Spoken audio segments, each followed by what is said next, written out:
Assalamualaikum, Shalom, Om Swastiastu, Namo Buddhaya, Salam Kebajikan. Perkenalkan kami dari kelompok 5, kelas Geoteknik Tambang B, akan menjelaskan konsep desain lereng dan pengumpulan data lapangan sebagai tugas UTS kami.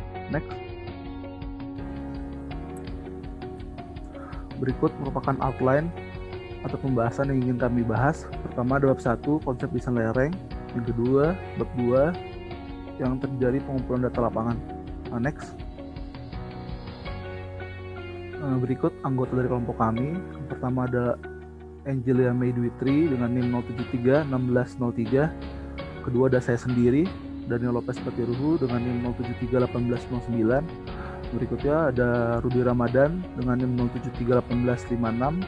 Dan yang terakhir ada saudara Yoki Omando Simarmata dengan NIM 0731866. Next. Konsep dasar desain lereng. Next. Untuk pendahuluan konsep dasar desain lereng dapat dilanjutkan kembali. Next. Ya, untuk pendahuluan konsep dasar desain lereng merupakan seni dalam menentukan keseimbangan antara kemiringan lereng dan keuntungan bagi perusahaan. Dan yang berikutnya, kemantapan lereng merupakan suatu faktor yang sangat penting karena menyangkut persoalan keselamatan manusia, keamanan peralatan, serta kelancaran produksi. Dan dengan pernyataan yang telah saya sebutkan sebelumnya, dengan lereng yang stabil sepanjang umur hidup tambang membuat investor yakin untuk berinvestasi. Next.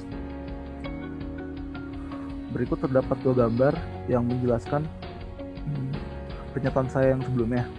Untuk yang gambar pertama terdapat grafik di mana terdapat sumbu keselamatan dan keekonomisan. Dapat dilihat jika keselamatannya tinggi maka keekonomisannya akan rendah. Untuk itu kita perlu menentukan keseimbangan antara keselamatan dan keekonomisan.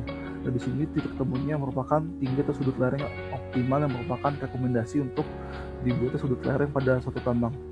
Dan yang nomor kedua terdapat sebuah lereng di mana dapat dilihat jika lerengnya curam maka cadangannya akan semakin besar, namun keselamatannya akan semakin rendah. Untuk itu kita diperlukan studi atau penelitian lebih lanjut untuk desain lereng optimal di mana keselamatannya terjamin namun ore atau cadangan yang kita ambil pun dapat menguntungkan. Next. Untuk dampak longsoran lereng berikutnya ada 3 faktor yang dapat kita lihat, yaitu pertama faktor sosial dan keselamatan. Ini berpengaruh pada hilangnya nyawa atau akibat kecelakaan, hilangnya penghasilan pekerjaan, hilangnya kenyamanan kerja, dan sebagainya. Untuk kedua ada faktor ekonomi. Dapat dilihat jika operasi terganggu maka kerugian terhadap material dan peralatan tambang, dan perlu biaya juga untuk membersihkan pelongsoran serta kerugian pasar. Yang ketiga ada faktor lingkungan dan peraturan. Hal ini berdampak pada rusaknya lingkungan dan mungkin saja terjadi penutupan tambang. Next.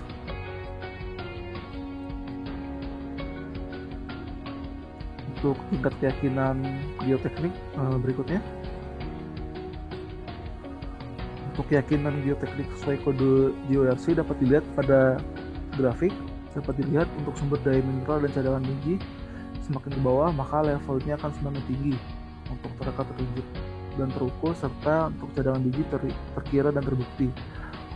Semakin ke bawah pada grafik tersebut menunjukkan peningkatan tingkat pengetahuan dan keyakinan geoteknik. Next. Sesuai pada grafik pada slide sebelumnya dapat dilihat rekomendasi level upaya dan kepercayaan data geoteknik. Untuk level 1 dapat kita lihat pada tabel yang paling bawah untuk geoteknik. Tingkat keyakinannya atau kepercayaan data geotekniknya 30%, level 2 40 sampai 60%, level 3 50 sampai 75%, level 4 65 sampai 85%, dan level 5 tingkat kepercayaan data geotekniknya 80%, di atas 80%. Next. Berikutnya untuk penentuan sudut lereng berdasarkan tahapan kegiatan dan tingkat kepercayaan data.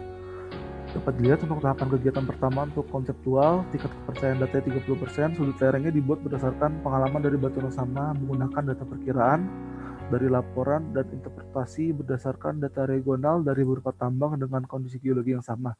pada tahapan kegiatan konseptual ini merupakan level 1, dan untuk tahapan kegiatan kedua, pre-feasibility, dengan tingkat target kepercayaan data 40-60%, sudut lereng dibentuk berdasarkan data yang diperoleh dari singkapan, paritan, sumuran, atau lubang bor. Untuk tahapan kegiatan ini merupakan tahapan kegiatan pada level 2, dan tahapan berikutnya, feasibility, dengan tingkat target kepercayaan data 50-75%, sudut lereng dibentuk berdasarkan data yang diperoleh dari singkapan, paritan, sumuran, dan lubang bor. Untuk pada tingkat tahapan kegiatan ini, data yang dibentuk sudah lebih meyakinkan dibandingkan pre-feasibility, dan untuk tahapan kegiatan ini berada pada level 3. Dan untuk tahapan kegiatan selanjutnya, design and construction, tingkatan target kepercayaan datanya 65-85%, dan sudut lereng dibentuk berdasarkan pada update data selama proses studi kelayakan. Dan pada tahapan kegiatan ini berada pada level 4. Dan selanjutnya akan dibawakan oleh Saudara Rudi Ramadan. Baik, Daniel Lopez, terima kasih. Next. Di sini ada outcrop mapping and lodging. General geotechnical lodging dibagi menjadi 5. Yang pertama, identifikasi exposure yang dipetakan termasuk koordinat utara dan timur dan tingkat pengurangan titik pemetaan referensi. Skala pemetaan, nama orang yang melakukan lodging dan tanggal pencatatan.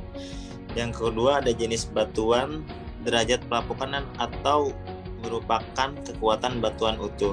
Yang ketiga sifat cacat struktural yang terjadi di paparan. Yang keempat ada kondisi kelembaban, klasifikasi Hochbrunn atau yang sering disebut GSI. Yang kelima ada rencana geologi yang menunjukkan distribusi dari fitur yang diidentifikasi dalam exposure. Di sini ada mapping for structural analysis. Ada land mapping, Windows mapping, dan digital mapping. Yang pertama, land mapping adalah pemetaan scanning melibatkan pengukuran dan pencatatan atribut dari semua struktur yang berpotongan yang diberikan garis pengambilan sampel. Yang kedua ada window mapping, melibatkan pengumpulan semua struktural data di atas ukuran di batas tertentu dari dalam area tertentu dari permukaan batu. Dan yang terakhir ada digital mapping, fotogrammetri digital mengintegrasikan data spesial ada 3D dengan data visual 2D untuk membuat spasial yang akurat representasi dari topologi permukaan batuan. Nah, di sini ada contoh-contohnya tentang scanline mapping dan Windows mapping, dan ada gathering and digital photographic.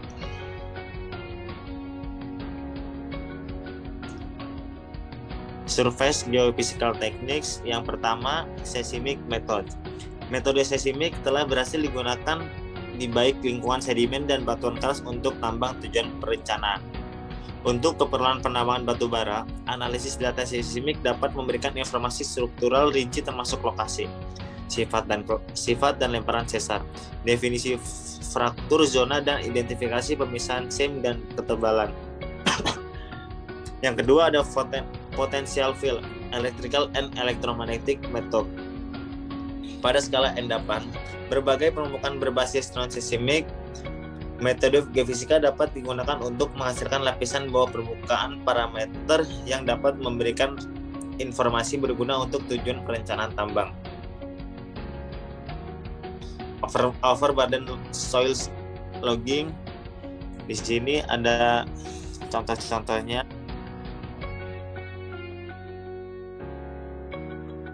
Di sini ada contoh-contohnya tentang overburden. Nah, di sini hasil dari pengumpulan data yang sudah diambil. Next. Nah, selanjutnya akan dijelaskan oleh Saudara Yogi. Baik, terima kasih kepada Saudara Rudi. Sini saya akan menjelaskan presentasi dari Saudara Rudi. Berikut adalah core drilling and logging. Berikut adalah proses recommends for core drilling and logging. Yang pertama ada planning and scoping. Tujuan perencanaan dan pengelupan lubang bor adalah langkah terpenting dari investigasi pengubaran. Harus ada tujuan primer dan sekunder yang jelas. Core barrel. Penguburan inti harus dilakukan dengan menggunakan tong inti 3 tabung di mana tabung bagian dalam dibelah. Dalam kasus batuan yang sangat lemah dan atau detergradasi bagian dalam yang telah tabung dapat diganti dengan selongsong atau PFC yang dapat ditutup pengangkatan dan dikirim langsung ke laboratorium. Download surveying. Deviasi lubang bor berpotensi menjadi sumber yang signifikan kesalahan dalam model geologi dan struktural. Oleh karena itu, survei download merupakan keharusan dalam setiap penguburan. Keputusan tentang jenis mode survei sesuai untuk program penguburan yang diberikan sangat penting dan harus dilakukan sebelum penguburan dimulai. Dual surveying terdiri dari teknik mekanik dan teknik non-mekanik. Core ordination. Core heading dan documentation. Core survey and labeling. Kualitas data pencatatan geoteknik sangat besar tergantung pada inti yang disimpan, sedangkan mungkin di dalam keadaan asli. Core fotografi. Seluruh inti harus segera difoto, mungkin setelah pengubaran, dalam warna dan lebih disukai penggunaan kamera digital dan resolusi minimal 3,0 megapiksel. Core loading.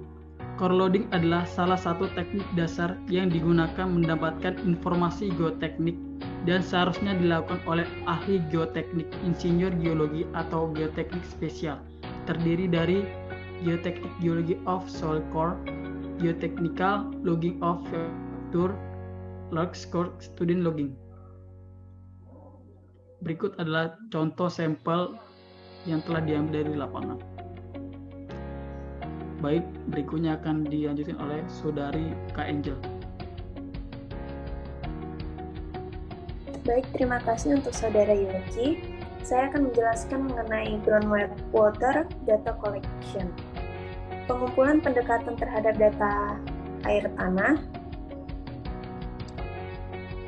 Air tanah dapat merusak lereng stabilitas, tekanan fluida yang bekerja dalam diskontinuitas dari ruang pori dalam masa batuan mengurangi tegangan efektif dengan konsekuensi pengurangan kekuatan geser. Nah, dilakukan pertama dengan pendekatan bertahap. Pendekatan bertahap tipikal untuk mengumpulkan data hidrogeologi yang diperlukan untuk mendukung analisis lereng pit, melibatkan langkah-langkah berikut. Yang pertama, yaitu pengumpulan data awal yang dilakukan dalam pengumpulan data awal, yaitu pencarian literatur untuk menentukan informasi hidrogeologi yang relevan di wilayah sekitar area proyek. Yang kedua, identifikasi area observasi atau produksi air tanah existing lengkap dengan detail stratigrafi dan kelengkapannya. Sumur di dalam atau di sekitar pengukuran tingkat air tanah proyek, di sumur observasi yang dapat diakses, dan pengumpulan data pemompaan dari sumur produksi yang tersedia. Kemudian, pengumpulan data hidrogeologi piggyback pada eksplorasi mineral dan program pengeboran sumber daya.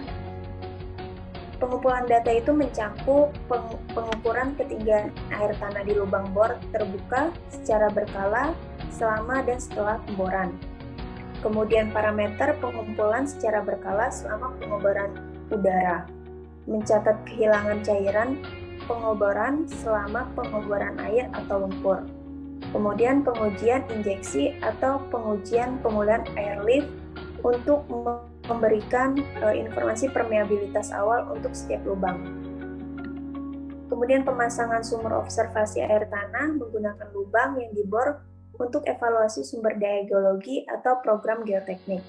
Pelaksanaan program pemantauan ketinggian air rutin di semua sumur observasi air tanah atau pisometer. Kemudian pengumpulan informasi klimatologi termasuk pada pengaturan iklim, presipitasi, dan penguapan, serta implementasi database hidrologi yang dapat diperluas seiring berjalannya proyek. Kemudian tahap kedua dilakukan karakterisasi sistem aliran air tanah secara keseluruhan. Nah, karakteristik sistem aliran air tanah seringkali merupakan unit geologi yang lebih dapat diukur, karena sebagian besar aliran regional atau skala tambang terjadi dalam unit permeable. Metode pengujian yang paling tepat, yang pertama, pengoboran lubang uji hidrogeologi khusus. Kemudian pengujian injeksi atau pengujian pemulihan pengangkutan udara selama pengoboran. Lalu pemasangan sumur pompa uji dan melakukan uji pemompaan. Dan pengambilan sampel hidrokimia dan analisis sumur observasi. Kemudian langkah ketiga yaitu langkah karakterisasi lereng pit lokal. Nah, setelah data yang lebih umum dikumpulkan untuk menentukan pengaturan lokalisasi secara keseluruhan, dilakukan metode pengujian yang sesuai. Metodenya apa saja? Yaitu pemantauan laju aliran dan tekanan aliran udara, serta ketinggian air statis selama program pengobaran sirkulasi balik.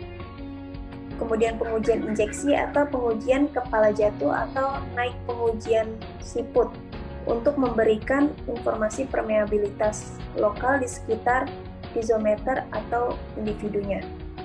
Kemudian pemantauan zona kehilangan cairan, pemasangan pizometer dengan interval pengukuran yang pendek, pengujian permeabilitas in situ, pengukuran ketinggian air dan tekanan di pizometer, melakukan program pemboran geoteknik dan hidrogeologi terintegrasi, serta uji percontohan metode depresurasi.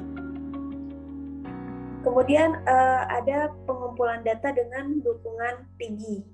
Nah, data hidrogeologi berikut itu dapat dikumpulkan dengan biaya tambahan minimal dengan PIGI backing pada lubang eksplorasi minimal.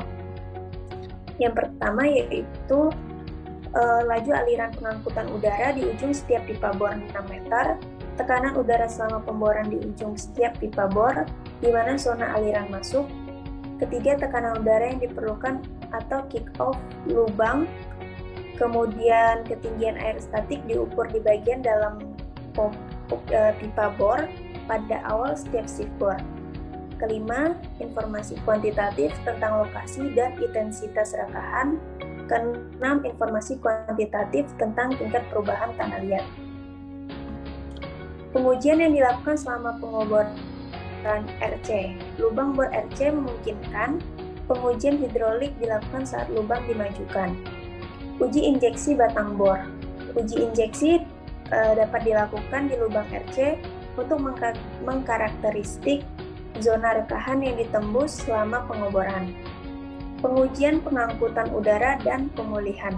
Setelah pengoboran selesai, pengujian dan pengangkutan udara terkontrol dapat dilakukan di lubang RC atau di jenis lubang lain yang dibor menggunakan sirkulasi udara.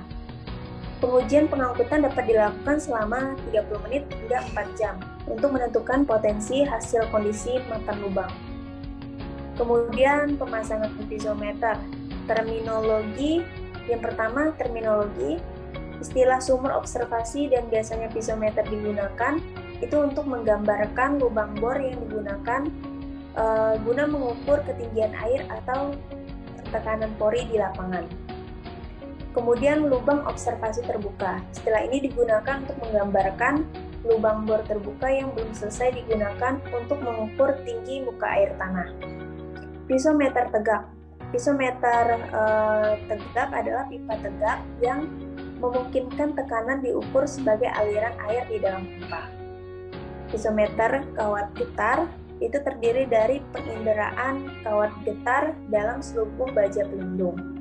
Kemudian pemasangan pipa tegak, itu keuntungannya adalah memungkinkan ketinggian diukur secara fisik ke dalam lubang daripada mengandalkan kinerja instrumen. Kemudian ada lubang pilot dalam lingkungan batuan yang retak, sebagian besar atau semua aliran air tanah yang terjadi di dalam retakan. sambungan dan rongga yang berbeda jika lubang yang dibor di lingkungan seperti itu tidak menemui rekaan terbuka. Hasil sumur akan rendah. Kemudian next.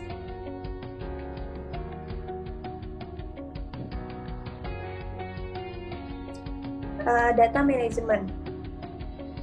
Next. Sistem manajemen data yang terorganisir dengan baik untuk membantu dalam penyimpanan, interpretasi, teknik dan pelaporan data lapangan dan laboratorium yang diukur sama pentingnya dengan proses pengumpulan data.